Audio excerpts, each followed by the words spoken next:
Hari ini dunia terkejut. Berita utama dibuka dengan ledakan di Damaskus, ibu kota Suriah.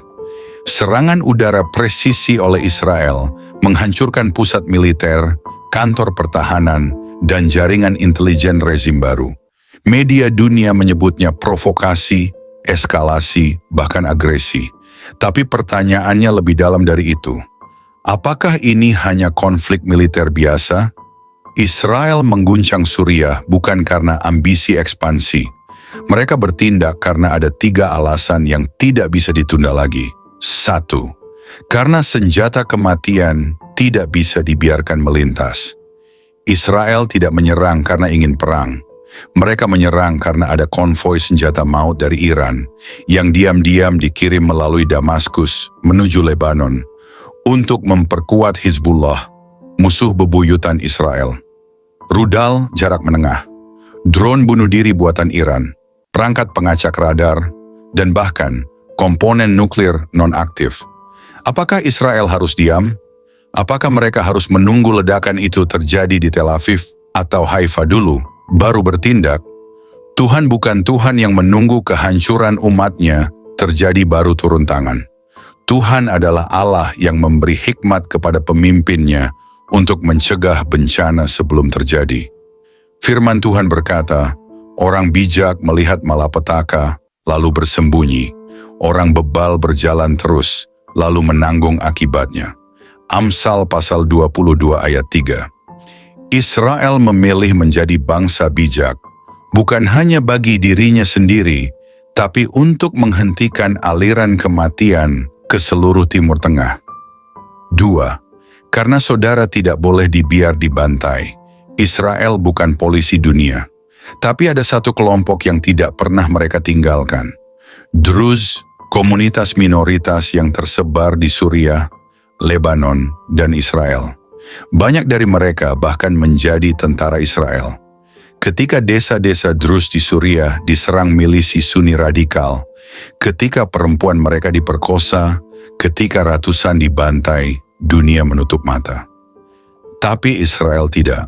Mereka tidak menunggu perintah PBB. Mereka tidak menunggu berita viral. Mereka bertindak. Karena mereka tahu, jika kamu membiarkan darah saudaramu tumpah, maka kamu bukan saudara, kamu pengkhianat. Firman Tuhan di dalam Amsal 24 ayat 11 dan 12. Janganlah kamu berdiam diri terhadap jeritan orang yang tertindas. Jangan berkata, aku tidak tahu, karena Tuhan yang menguji hati melihatnya. Tuhan melihat penderitaan Druze. Tuhan melihat siapa yang bergerak dan siapa yang memilih nyaman dalam ketidakpedulian. Israel, sekalipun dituduh macam-macam, telah bergerak, dan langit mencatatnya. 3. Karena propaganda harus dihancurkan, bukan didiskusikan. Israel tidak hanya menargetkan senjata. Mereka menargetkan pabrik kebohongan, kantor berita Suriah, studio propaganda anti-Israel, dan pusat komando militer yang menyebarkan kebencian dan teror. Zaman sekarang, perang bukan hanya soal rudal. Perang juga soal opini, narasi, dan kebohongan yang viral. Tuhan bukan Allah yang netral terhadap kebohongan. Lidah dusta adalah kekejian bagi Tuhan, tetapi orang yang berlaku setia dikenannya. Amsal on iki ayat Irmi iki.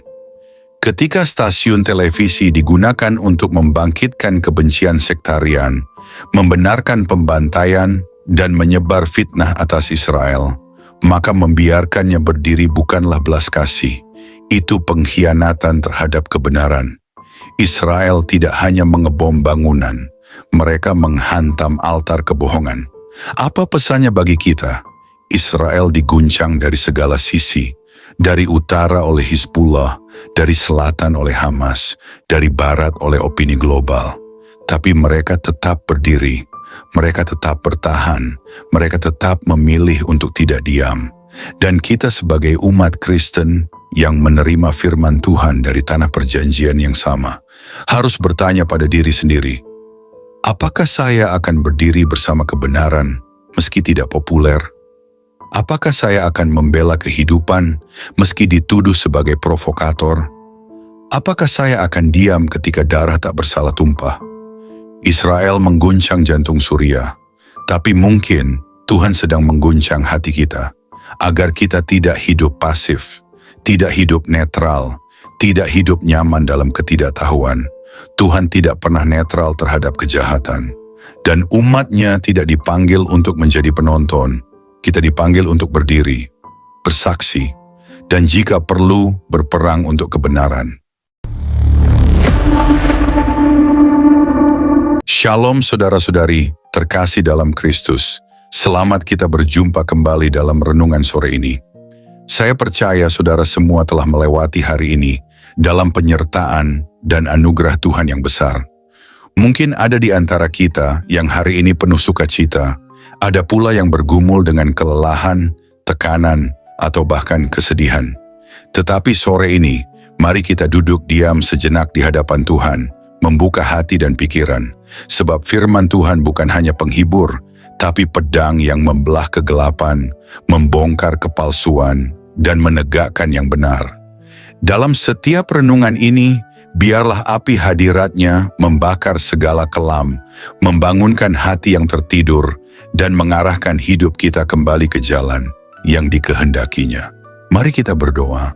Tuhan Yesus, terima kasih untuk setiap napas, untuk kekuatan yang menopang kami ketika kami sudah tak mampu berdiri sendiri.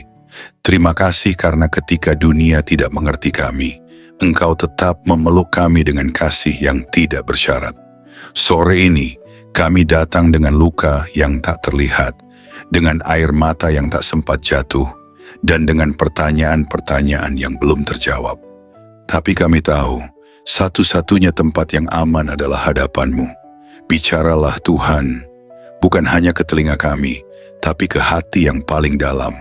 Pulihkan yang remuk, kuatkan yang rapuh, dan rangkul setiap jiwa yang merasa sendiri.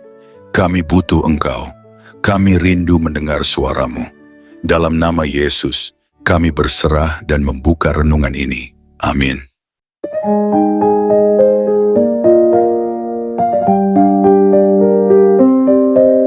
Israel hari ini berdiri di tengah dunia yang ramai berteriak, tapi sepi dari keberanian.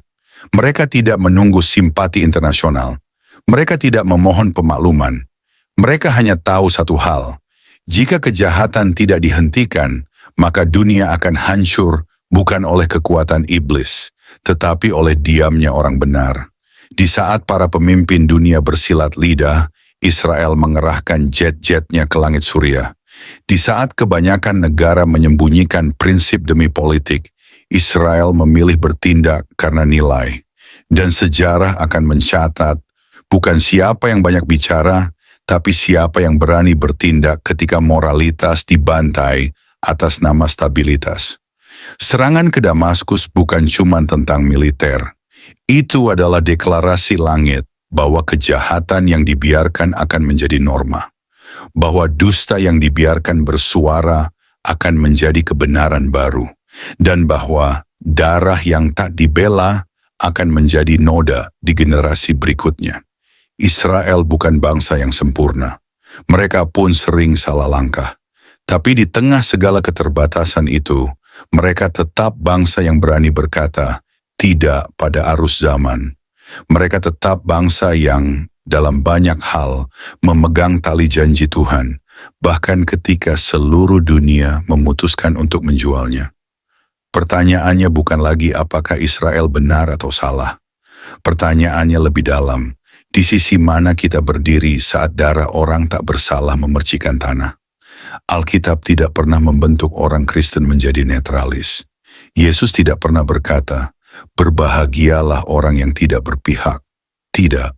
Ia berkata, berbahagialah orang yang lapar dan haus akan kebenaran, karena mereka akan dipuaskan. Matius pasal 5 ayat 6.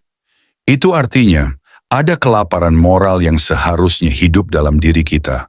Kerinduan untuk melihat kebenaran ditegakkan, keadilan dijalankan, dan kebohongan disingkirkan. Dan dalam konteks hari ini, kita melihat sebagian dari kebenaran itu diperjuangkan dalam tindakan Israel. Apakah Anda akan berdiri di tengah badai, Ataukah Anda akan tetap duduk, nyaman dalam keheningan? Apakah Anda akan berkata, "Itu bukan urusan saya"? Atau Anda akan berkata, "Saya tidak bisa tinggal diam saat terang dipadamkan"? Karena inilah saatnya, di mana terang diuji, bukan ketika semuanya damai, tapi ketika dunia sedang gelap. Dan Israel hari ini telah memilih untuk tidak menjadi penonton dalam cerita kebengisan. Kini giliran kita. Apakah kita masih akan menyembunyikan suara kebenaran hanya demi menjaga hubungan sosial, politik, atau agama? Ataukah kita berani mengucapkan apa yang langit bisikkan ke dalam hati nurani kita? Bahwa diam adalah bentuk lain dari pengkhianatan. Bahwa netralitas adalah persekongkolan yang terselubung. Dan bahwa terang tidak lahir dari kompromi, melainkan dari keberanian. Karena jika kita tidak berdiri hari ini, besok kita akan menjadi bagian dari kerumunan yang bersorak, bukan untuk kebenaran, tapi untuk kenyamanan. Dan dunia tak butuh lagi penonton. Dunia butuh saksi. Apakah kita siap menjadi saksi itu? Atau kita akan tetap jadi penonton sampai dunia ini benar-benar gelap? Saudara terkasih dalam Kristus, terima kasih telah meluangkan waktu untuk membaca dan merenungkan bersama. Kita hidup di masa ketika kebenaran sedang diputarbalikan dan terang sering disalahpahami sebagai ancaman. Namun, sebagai anak-anak terang, kita tidak boleh larut dalam arus kebingungan dunia. Hari ini kita belajar bahwa ketika Israel bertindak, Tuhan mungkin sedang berbicara. Bukan tentang politik, tapi tentang prinsip, tentang keberanian membela kehidupan, tentang tidak diam ketika kegelapan merajalela, dan tentang kasih yang berani berkata tegas. Doa kami agar setiap kita makin peka terhadap suara Tuhan di tengah riuhnya dunia, agar kita bukan hanya jadi penonton berita dunia, tapi saksi bagi kebenaran kekal. Dan ketika badai besar datang, kita tetap berdiri, karena kita tahu di sisi siapa kita berpihak. Tuhan Yesus memberkati dan meneguhkan hatimu hari ini. Sampai jumpa dalam renungan berikutnya. Damai sejahtera dari Yerusalem bagi kamu semua. Amin.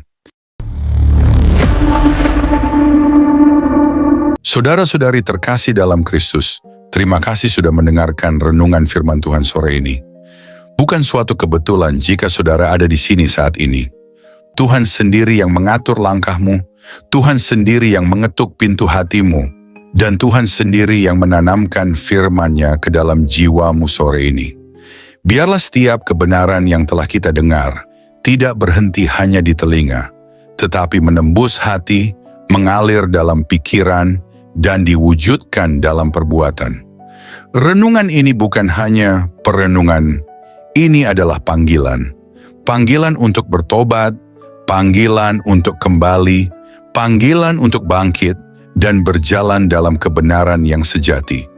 Karena kita tidak tahu berapa banyak sore lagi yang Tuhan izinkan untuk kita. Kita tidak tahu apakah esok masih milik kita. Tapi hari ini, sore ini, adalah anugerah yang tidak boleh disia-siakan. Mungkin ada banyak hal yang belum saudara mengerti, banyak luka yang belum sembuh, banyak doa yang belum terjawab. Tapi percayalah, Tuhan tidak pernah tutup telinga terhadap jeritan jiwa yang jujur, dan tidak pernah tutup mata terhadap air mata yang jatuh dalam diam. Tinggallah dalam kasih-Nya, berjalanlah dalam terang-Nya, dan peliharalah imanmu sampai akhir. Sore ini mungkin telah berakhir, tetapi firman yang telah tertanam dalam hati kita, biarlah itu terus tumbuh, menguatkan, menyucikan, dan membentuk kita menjadi serupa dengan Kristus. Bukan hanya hari ini, tapi sampai hari di mana kita bertemu muka dengan Dia yang kita imani. Jangan lelah melakukan yang baik. Jangan menyerah meski badai belum reda. Tetaplah percaya bahwa Tuhan tidak pernah melepaskan tangan-Nya dari orang-orang yang berharap kepadanya. Sampai jumpa di renungan firman Tuhan berikutnya. tetap setia, tetap menyala dalam kasih, dan tetap berjalan bersama Sang Gembala Agung, Yesus Kristus yang hidup dan akan datang kembali. Tuhan Yesus memberkati saudara semua. Mari kita berdoa. Terima kasih Tuhan Yesus. Terima kasih untuk sore yang penuh anugerah ini. Untuk setiap napas yang masih Kau izinkan berhembus dalam tubuh kami. Untuk setiap detik yang Engkau beri, agar kami bisa duduk diam di hadapan-Mu, mendengarkan suara-Mu melalui firman yang hidup, yang menusuk hati, yang mengguncang jiwa, namun juga mengobati luka dan mengangkat kami dari kejatuhan. Tuhan Yesus, sore ini kami datang bukan hanya membawa telinga kami, tapi membawa seluruh keberadaan kami ke hadapan tahta kasih-Mu. Kami datang dengan hati yang kadang kotor, pikiran yang sering goyah, dan semangat yang mulai padam. Tapi firman-Mu sore ini membangkitkan kami kembali. Engkau berbicara bukan hanya lewat huruf dan kata, tapi lewat roh yang menghidupkan. Kami tahu Tuhan, seringkali kami mengabaikan suara-Mu. Kami terlalu sibuk dengan dunia, terlalu sibuk mengejar yang fana, hingga lupa bahwa Engkaulah sumber kehidupan sejati. Namun hari ini kami diingatkan lagi, bahwa tak ada satu pun dalam dunia ini yang lebih berharga dari hadirat-Mu. Engkaulah mutiara yang mahal, harta terpendam yang layak kami tinggalkan segalanya demi mendapatkannya. Ajari kami untuk mencintai-Mu lebih dari segala yang kami miliki. Terima kasih karena firman-Mu menegur kami, bukan untuk menghancurkan, tetapi untuk membentuk. Karena Engkau tidak membiarkan kami larut dalam jalan yang salah, namun menuntun kami kembali ke jalan yang sempit, jalan salib, jalan pengorbanan, jalan kebenaran. Tuhan Yesus, sore ini kami mengangkat tangan dan hati kami kepadamu. Segala yang telah kami dengar, biarlah tidak hanya tinggal dalam pikiran. Tanamkan itu dalam hati kami yang paling dalam. Ubah kami mulai dari dalam, jadikan kami pelaku firman, bukan hanya pendengar setia. Berikan kami hati yang lembut, hati yang sanggup menerima koreksi, dan tidak lari dari cahaya-Mu saat dosa kami disingkapkan. Ajari kami mencintai kebenaran, meski kebenaran itu menyakitkan. Ajari kami berjalan dalam kasih, meski dunia membalas dengan kebencian. Tuhan, jadikan kami terang di tengah kegelapan, garam di tengah kebusukan dunia ini. Dan ketika nanti malam datang, dan kesunyian menggantikan keramaian, biarlah firman-Mu terus bergema dalam hati kami. Biarlah suara-Mu lebih nyaring dari hiruk-pikuk dunia.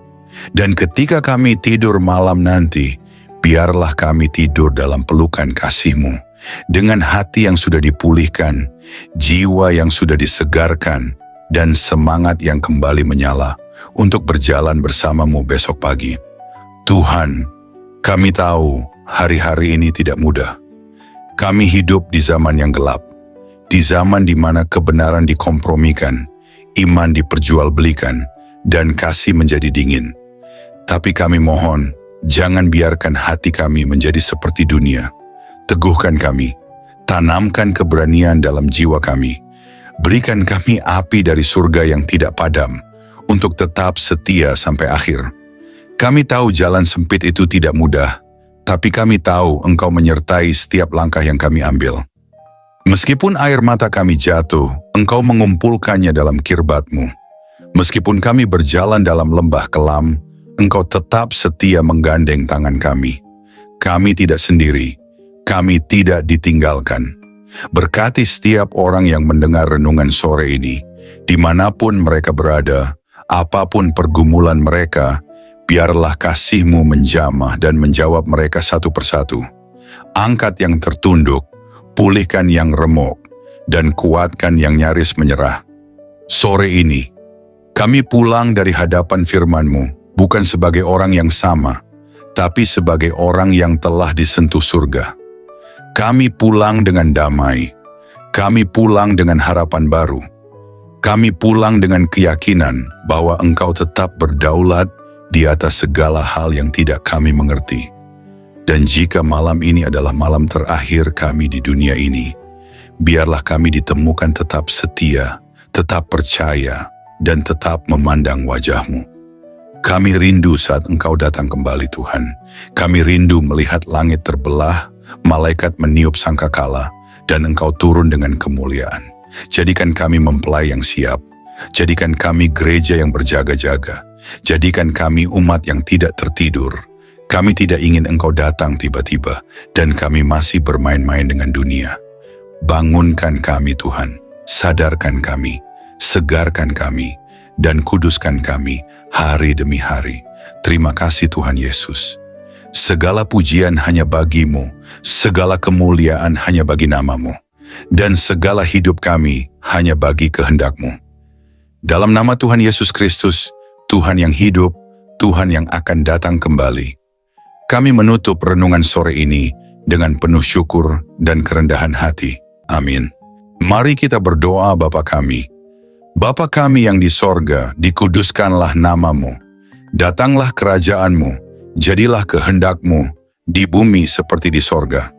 Berikanlah kami pada hari ini makanan kami yang secukupnya. Dan ampunilah kami akan kesalahan kami, seperti kami juga mengampuni orang yang bersalah kepada kami. Dan janganlah membawa kami ke dalam pencobaan, tetapi lepaskanlah kami daripada yang jahat. Karena Engkaulah yang mempunyai kerajaan dan kuasa dan kemuliaan sampai selama-lamanya. Amin.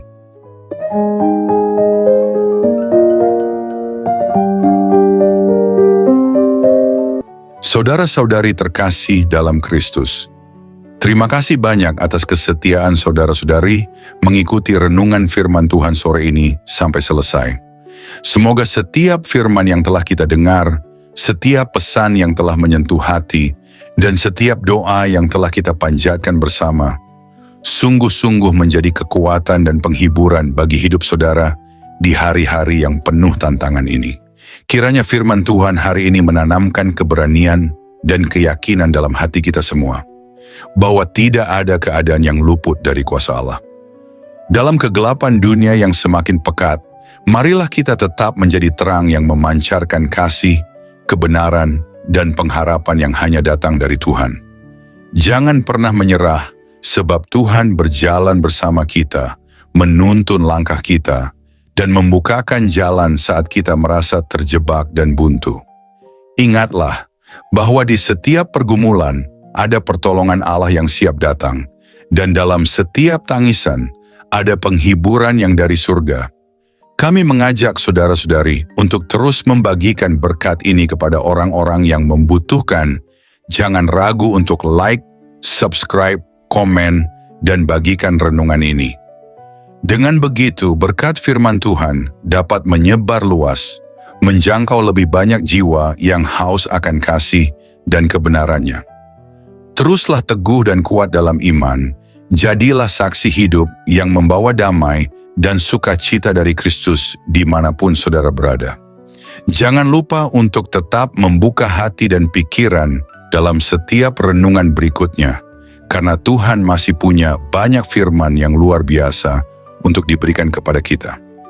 Sampai bertemu lagi di renungan firman Tuhan sore berikutnya, dengan harapan dan doa agar Tuhan selalu menyertai langkah saudara-saudari semua, melindungi, memberkati, dan menguatkan dalam setiap keadaan.